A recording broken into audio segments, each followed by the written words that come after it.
अनाथ बेटा। रूपा और शेखर सरिता विहार में रहते हैं। वो अपनी जिंदगी में बेहद खुश होते हैं।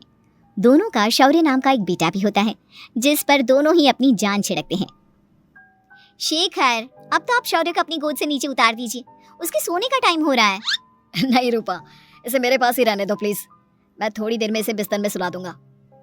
लेकिन कल सुबह आपकी ऑफिस में मीटिंग भी तो है ना, और इसके लिए आपको कल जल्दी भी तो निकलना होगा। जाइए, आप भी जाकर सो जाइए। क्या यार, अभी तो मेरी गोद में आया था मेरा बेटा और तुम उसे लेकर जा रही हो। बाद में कर लेना अपने बेटे से प्यार, अभी जाकर सो जाइए। रूपा शेखर से शौर्य को ले रही होती है कि तभी शौर्य रोने लगता है। शौर्य को रोता देखकर रूपा उसे फिर से शेखर को थमा देती है। आपका बेटा ना एक नंबर का नौटंकी है, बिल्कुल आप पर गया है वो।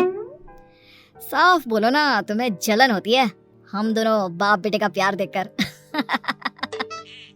पहले बड़ा तो होने दो तुम शौर्य को, फिर देखना वो सबसे ज्यादा मुझे ही प्यार करेगा। देखते हैं। ऐसे ही दिन बीतते चले जाते हैं और एक दिन कैंसर की बीमारी के चलते रूपा की मौत हो जाती है। अब शौर्य 3 साल का हो चुका होता है, जिसके कारण उसकी दादी शेखर पर दूसरी शादी का दबाव बनाने लगती है। शेखर, शौर्य अभी बहुत छोटा है और उसे इस समय एक माँ के प्यार की बहुत जरूरत है। माँ, मुझे दूसरी शादी नहीं करनी। क्या पता जो दूसरी औरत आएगी वो मेरे बेटे को एक माँ का प्यार दे या ना दे। तो रूपा की छोटी बहन वैशाली से ही शादी क्यों नहीं कर लेता? वो तो शौर्य को एक माँ का प्यार पूरा दे सकती है ना। मैंने कहा ना माँ, मुझे दूसरी शादी नहीं करनी, और अपनी ही पत्नी की बहन से तो हरगिज नहीं। ऊपर से अगर रूपा देख रही होगी तो वो क्या सोचेगी? अपने लिए ना सही, लेकिन तुझे शौर्य के लिए तो शादी करनी ही पड़ेगी ना बेटा। शेखर कुछ कहता उससे पहले ही अंजुमन उसे रूपा की कसम दे देती है, जिसके आगे मजबूर होकर शेखर शादी के लिए हामी भर देता है। देखो वैशाली, मैंने तुमसे शादी सिर्फ अपने बच्चे के लिए की है। मैं चाहता हूँ कि तुम उसे एक माँ का भरपूर प्यार दो। शौर्य, आपके साथ साथ मेरा भी कुछ लगता है। अगर आप मुझसे शादी नहीं भी करते तब भी मेरा प्यार शौर्य के लिए कभी कम या ज्यादा नहीं होता। शादी के कुछ दिनों बाद ही शेखर की माँ की भी मौत हो जाती है। वैशाली शौर्य को एक माँ से भी बढ़कर प्यार देती है। शौर्य को लेकर वैशाली का यूं निस्वार्थ प्यार देखकर शेखर को भी उससे प्यार हो जाता है और कुछ सालों बाद शेखर और वैशाली का भी लड़का हो जाता है। लेकिन इसके बाद वैशाली का शौर्य को लेकर बर्ताव बदलने लगता है। वैशाली, मैं देख रहा हूँ तुम आजकल शौर्य का जरा भी ध्यान नहीं रख रही हो। मुझे पता नहीं था कि आदित्य के होने के बाद तुम इतना बदल जाओगी। आदित्य मेरा अपना सगा खून है और शौर्य दीदी का, फिर मैं दोनों में अंतर कैसे नहीं करूं? माँ भले ही दोनों के अलग अलग है, लेकिन पिता तो एक है ना। अगर मुझे पहले पता होता कि तुम इतनी जल्दी बदल जाओगी तो मैं कभी तुमसे शादी ही नहीं करता। हाँ, तो किसने कहा था आपसे मुझसे शादी करने के लिए? मैं थोड़ी ना आई थी आपके पास, आपकी माँ ही आई थी मेरे घर आपका रिश्ता लेकर। वैशाली, मुझे तुमसे ऐसी उम्मीद नहीं थी। गुस्से में शेखर अपना पैर पटकता हुआ शौर्य को वहां से लेकर चला जाता है। पापा, मम्मा मुझसे प्यार क्यों नहीं करती? क्या मैं उनका सगा बेटा नहीं हूँ इसलिए मुझसे प्यार नहीं करती? मम्मा नहीं करती तो क्या हुआ बेटा, पापा तो करते हैं ना आपसे प्यार। कुछ दिनों के बाद, आज तुझे खाना पीना कुछ नहीं मिलेगा, चल चुपचाप से अपने रूम में जाकर सो जा। माँ, अब भाई को खाना क्यों नहीं दे रही हो?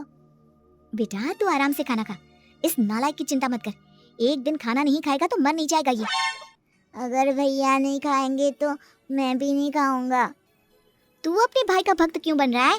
ये तेरा सौतेला भाई है, सगा नहीं जो तू लक्ष्मण बन रहा है। माँ, आपको इतना भी नहीं मालूम, श्री राम और लक्ष्मण सगे भाई नहीं थे।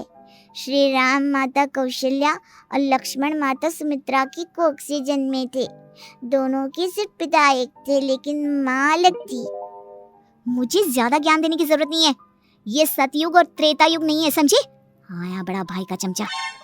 इतना कहकर वैशाली वहां से चली जाती है, जिसके कुछ टाइम बाद शेखर वहां आता है और आदित्य उसे सारी बात बताता है।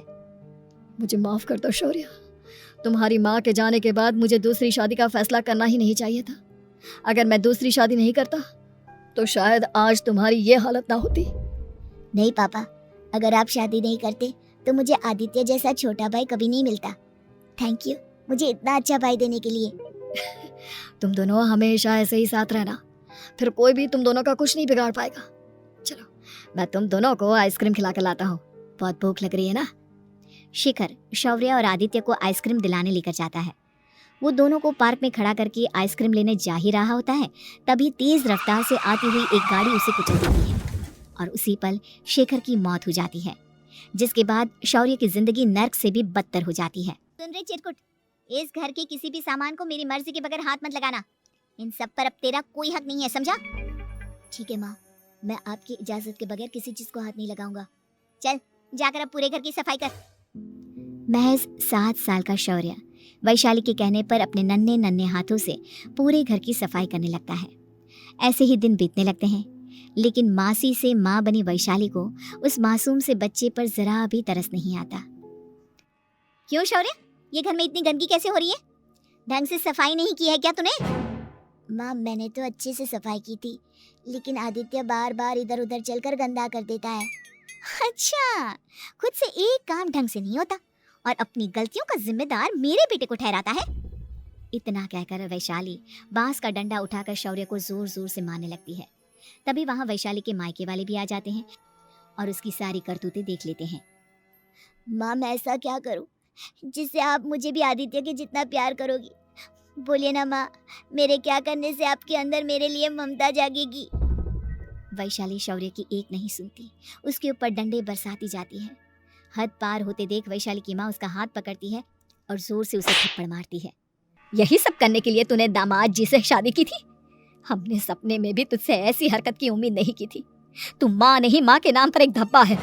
बस कीजिए माँ, आदित्य के इस दुनिया में आने से पहले मैंने इसे बहुत प्यार किया था, लेकिन अब जब मेरी खुद की औलाद है तो मैं किसी और के बच्चे से प्यार क्यों करूं? अरे नालायक औरत, जिसे तू किसी और का बच्चा कह रही है वो तेरी खुद की सगी बहन का बच्चा है। बहन है तो क्या हुआ, मेरे अपने बच्चे से बढ़कर तो नहीं हो सकता ना ये कभी। अगर यही बात थी तो तू हमें पहले बता देती, हम शौर्य को अपने साथ ले जाते। उसे इस तरह प्रताड़ित करने की क्या जरूरत थी? अगर आपको लेकर जाना है ना तो ले जाइए इसे, मैं नहीं रोकूंगी। नहीं माँ, मुझे कहीं नहीं जाना, मुझे आपके साथ ही रहना है। मैं तेरी कोई माँ बाबा नहीं हूँ, तेरी माँ मर चुकी है, समझा? अब निकल जा मेरे घर से। माँ, अब बहुत गंदी हो, मुझे भी नहीं रहना आपके साथ, मैं भी भाई के साथ ही जाऊंगा। अरे तू क्यों जाएगा? तू तो मेरा सगा बेटा है, जाने दे इसे। हम यहाँ ऐश से रहेंगे, तुम्हारे पापा बहुत सारी जमीन जायदाद छोड़ गए हैं तुम्हारे लिए। नहीं माँ, मुझे भाई के साथ जाना है। आप अच्छी नहीं हो, आप बहुत बुरी हो, आप भाई को बहुत परेशान करती हो। देख वैशाली, तुझसे ज्यादा समझ तो इस मासूम बच्चे में है। ये तेरे बुरे कर्मों का ही नतीजा है जो आज तेरी सगी औलाद खुद से तुझे ठुकरा रही है। आदित्य, तुझे इस शौर्य ने भड़काया है ना मेरे खिलाफ? नहीं माँ, मुझे किसी ने भड़काया नहीं, पर मैं सब देखता हूँ, सब समझता हूँ। भाई बहुत अच्छा है, वो आपकी जैसा नहीं है। चलिए नानी। इतना कहकर वैशाली के मायके वाले आदित्य और शौर्य को अपने साथ ले जाते हैं और इस तरह वैशाली बड़े से घर में अकेली पड़ जाती है। 2 बेटों के होते हुए भी आज उसे माँ कहकर बुलाने वाला कोई नहीं होता।